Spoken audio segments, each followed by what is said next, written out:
ini kami menyatakan pernyataan sikap penolakan Mubes Ipul Maja atau Ikatan Pelajar Mahasiswa Aceh Jaya, Banda Aceh. Kapal disampaikan.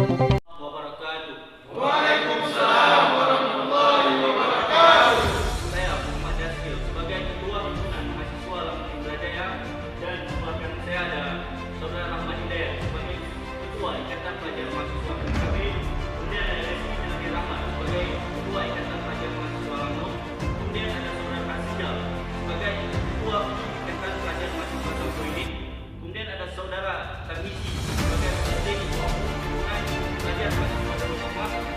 Dan Saudara Muhammad Zenani sebagai Ketua Ikatan Pelajar Mahasiswa Lampung.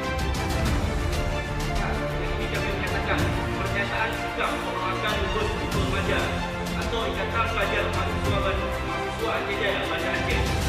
Bismillahirrahmanirrahim. Hukuman dengan dilaksanakannya Mubes Ipul Maja atau Ikatan Pelajar Mahasiswa Aceh Jaya, Banda Aceh ke-8 yang berlangsung pada hari ini 14 Februari 2021 bertempat di Aula Hotel Vienna.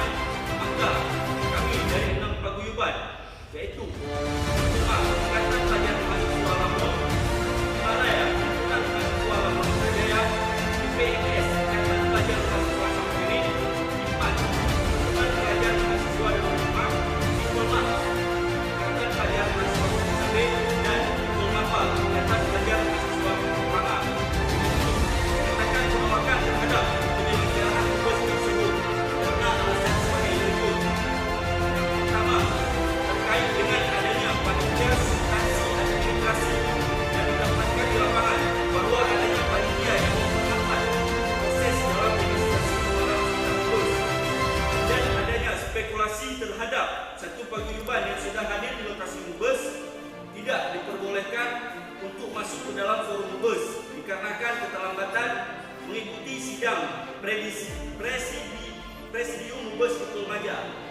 Padahal sesuai dengan ketentuan hukum yang berlaku dalam tata tertib Mubes, masalah tersebut tidak